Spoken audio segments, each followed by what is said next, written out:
everybody, welcome to another Sewcialites 3 video. Today we're going to work on block number 19. It's called the Pinwheel Dash Block, designed by Bev McCullough. This is listed as an intermediate block. I've already sewn the 9-inch block off camera. We're going to work on the 6-inch block today. I did something similar to what I did with last week's block. Underneath the 3-inch, which I'm not making, I made note of the colors, and then when I pulled colors for my 6, I pulled them to pretty much match this.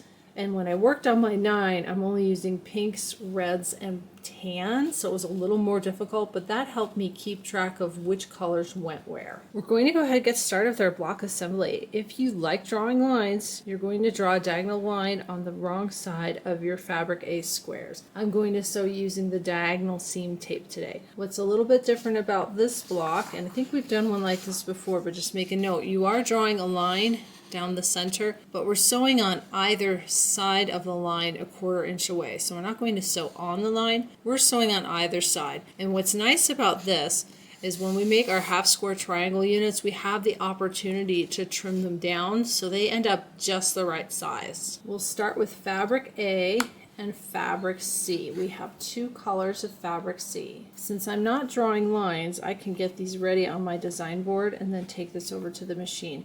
I will be sewing on my Juki again this week. I still have stuff piled up on the featherweight I haven't had a chance to get to, so we'll use the Juki. I'm going to go right side down, my fabric A with my fabric C. So you have 4 squares, and then we're going to get 2 triangles out of each square. These are ready. Let's go over to the machine. I have my regular foot on with no guide. Instead of lining it up and sewing on the red, I'm going to line up and sew on the black line. See how it has a little 1/4 inch mark? There's one right here and one right here that might be off camera. So I'm going to line up my corners and I'm going to go ahead and sew down one side. I'll do all 4 and then I'll flip it around and sew on the other side.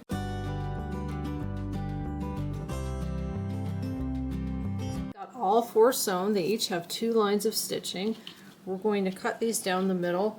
One thing I like to do, just to help me to make sure I don't cut it at the wrong spot, is pick a line on my cutting mat. This one's nice and dark, and I put the corners on it, and then I use my ruler, and I put my ruler on the line on the cutting mat. It's just easier to see, and that way I know I'm not going to accidentally cut the wrong part of my triangle. So you want to cut all 4, corner to corner.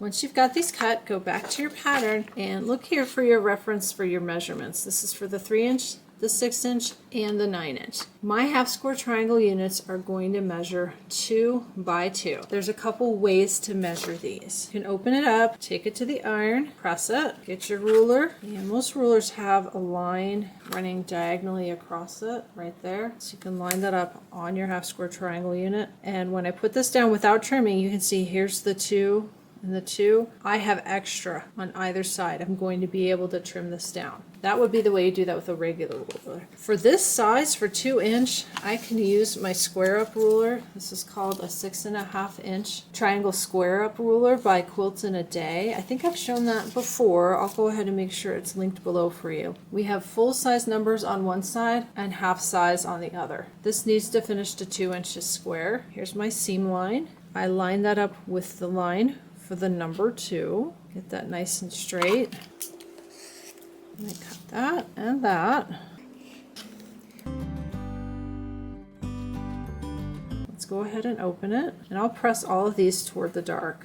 It's 2 inches square. I just need to give that a good press. I'm going to do that for all my triangles. I've got all of these trimmed. The next thing we're going to do is lay out our pinwheel. To make this easy for filming, I'm using the same colors. So my yellow I'm going to set aside. We're going to make the pinwheel orange, and I'm just going to use my ruler because my design board's over there. I'm going to lay it out like the picture. Got this one here, that one there, pointing that way, that one pointing that way, and this one pointing up. That looks correct. We're going to go over to the machine, and I'm going to sew here, and then I'll finger press to the dark and sew the middle seam and press the middle seam open.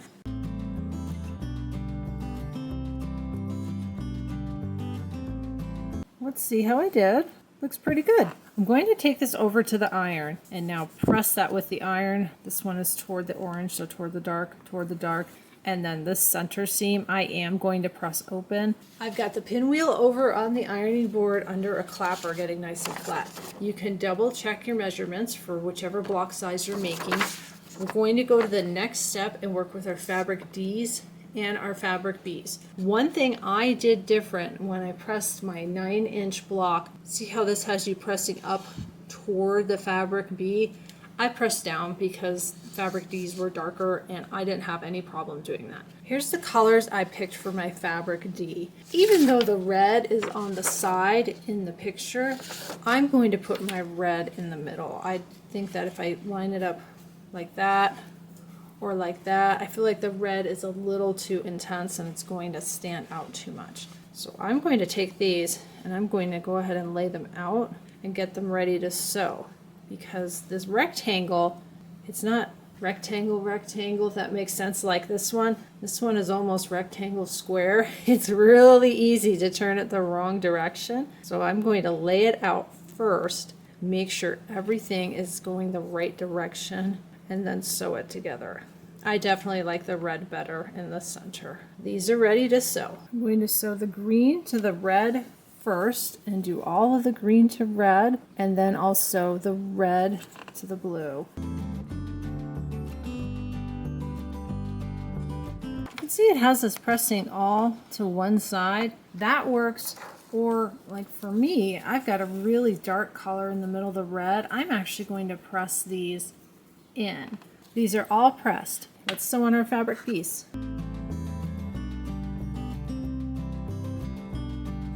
I thought I would slow down and explain what I was doing on this last one in case you can't tell because I fast forward the sewing. I'm going to start on the green. I'm lining up the green and then I'm going to sew a little bit on the green. Now it's sort of held like it was a pin. Then I line up this bottom corner, make sure that matches. I'm going to hold that. And then I'm going to kind of just pull, make sure this is nice and straight, and I just hold it with my fingers, and then I sew the rest of the seam. These are all sewn. I do need to take them over to the ironing board and press. I've got all my pieces done. Let's lay out our block. We're going to start with our pinwheel in the center, like this. They have the orange pointing that way. Looks good. We're going to take a couple of our D and B's, color on the inside, white on the outside, another one over here, one here, and actually I'm going to put this one here. That way I have a strawberry here and a strawberry there. I'm going to double check my colors to make sure I have everything correct. Green, red, blue, green, red, blue, green, red, blue, green, red, blue. Now we're going to take our little half square triangle units. They point in.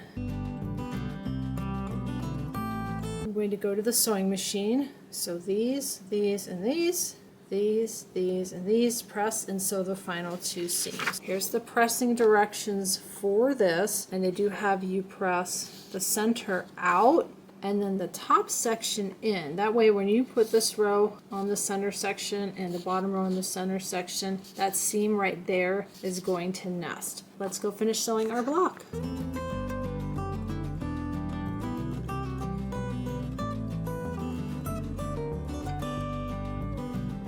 This is all sewn and pressed. I need to go around and even it up. A little bit of a crooked seam. Let's see how I did size-wise. It's almost exactly 6.5 the way it is right now, but it needs to be kind of evened up on the sides. You can see this is a little wavy, so it is going to end up a little bit small, which is what happened with my 9-inch block. It ended up about 1/8 of an inch short all the way around. I'm going to even up the edges. It's about 1/8 of an inch short, which is fine. I'm good with that. There is my 6-inch finished block, so it's 6.5 inches finished today. Here comes the 9-inch block. That's how this one turned out. For this one, I put the brown in the center to sort of separate the pinks and the reds. As I look at it, the brown might have done well in the corners. Right here, it probably would have stood out a little bit more, but overall, I like the way it looks. Thank you so much for joining me for Sewcialites 3 block number 19, the pinwheel dash block. If you've got any comments comments, or questions, please leave them below the video. Be sure to like, subscribe, share with your sewing, quilting, and embroidery friends. Next week is the July 4th holiday. There will be no block for the July 4th holiday. Block 20 will be in 2 weeks. I'll be back then with the next Sewcialites block. Thanks for watching. Bye, everybody.